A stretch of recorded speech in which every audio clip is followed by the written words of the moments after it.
உங்களுடைய வைராக்கியம் தேவனிடத்துல எவ்வளவா இருக்கு? ஏன் அந்த வைராக்கியம் தேவை? எதற்காக பாஸ்டர் அந்த வைராக்கியம்? எதுக்காக என் தேவன் என்ன சோதனையில ஒப்பு கொடுக்கிறாரு? ஒரு ஓட்ட பந்தயத்தில் ஓடுகிற ஒரு சாதாரண ஒரு வீரர்களுக்கு கூட சக வீரர்களை முந்தும் பொழுதுதான், அவர்களை வெற்றி பெறும் பொழுதுதான் அவர்களுக்கான கிரீடத்தை நிர்ணயிக்கிறாங்க. he is talented than others.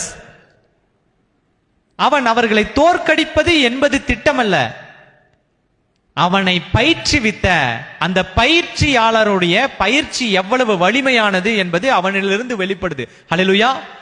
ஒரு தேசத்தம் பல தேசங்களுக்கு நடுவுல போட்டி நடக்குது. அதுல என்ன, மற்ற தேசத்தை நம்ம வின் பண்ணிட்டோம்னா அவர்கள் அடிமைகள், நாம தான் முதலாளிகள் என்பது அர்த்தமா? கிடையாது. என்ன தெரியுமா அர்த்தம்? என் தேசத்துல, அந்த தேசத்தில் இருப்பவர்கள் எவ்வளவு திடகாத்திரமா இருக்காங்க, அந்த தேசத்தில் இருக்கிற பயிற்சியாளர்கள் எவ்வளவு அவர்களை பயிற்சிவித்திருக்காங்க என்பதுதான் அர்த்தமே ஒழிய மற்றவர்களை நசுக்கணும், மற்றவர்களை அவமானப்படுத்தணும், ஏழ்மைப்படுத்தணும் என்பது திட்டமல்ல. அதனால தான் பயிற்சியாளர்களை நிர்ணயிக்கிறாங்க. நல்ல பயிற்சியாளர் நல்ல பயிற்சியை கொடுப்பார், நல்ல வீரனை உருவாக்குவா. ஹல்லேலூயா. அது போல கிறிஸ்து இயேசுவும் நமக்கு இந்த சாட்சியுள்ள இந்த புஸ்தகத்தை கொடுத்திருக்காரு, இந்த வேதாகமத்தை கொடுத்திருக்காரு, சத்தியங்களை கொடுத்திருக்காரு, அநேக சாட்சிகளை கொடுத்திருக்காரு, சட்ட திட்டங்களை கொடுத்திருக்காரு, கற்பனைகளை கொடுத்திருக்காரு, நீதியின் வசனங்களை கொடுத்திருக்காரு.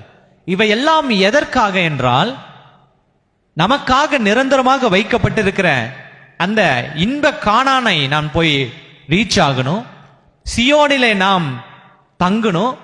அதற்காக இந்த உலகத்தில் இருக்கிற எல்லா தடைகளையும் உடைக்கக்கூடிய அந்த பயிற்சி நமக்குள்ள வசனங்கள் மூலியமாக, வேத சத்தியங்கள் மூலியமாக தேவன் நம்மை பயிற்சிவிக்கிறாரு. அது எவ்வளவு நாம் பயிற்சி பெற்றிருக்கோம் என்பதை எப்படி தெரிஞ்சுக்குவாரு? எப்படி தெரிஞ்சுக்குவாரு? அப்போ ஒரு சோதனையில நாம் அகப்படும் பொழுதுதான், ஒரு சோதனைக்கு உட்படும் பொழுதுதான் உன்னுடைய பரிசுத்தம் விளங்கும். ஹல்லேலூயா. அதனால தான் சொல்றாரு, உன்னை பொன்னை போல புடமிடுகிறேன், உன்னை பொன்னை போல புடமிடுகிறேன். புடமிடுதல் என்பது காயத்தை ஏற்படுத்தலாம், வலியை ஏற்படுத்தலாம். மிகுதியான வெப்பத்தை கொடுத்து தான் தங்கத்தை வந்துட்டு அதை பிரிச்சு எடுப்பாங்க. பிரிச்சு எடுக்கும் பொழுது அந்த 100% தங்கம் ஜொலிக்கும். ஹல்லேலூயா.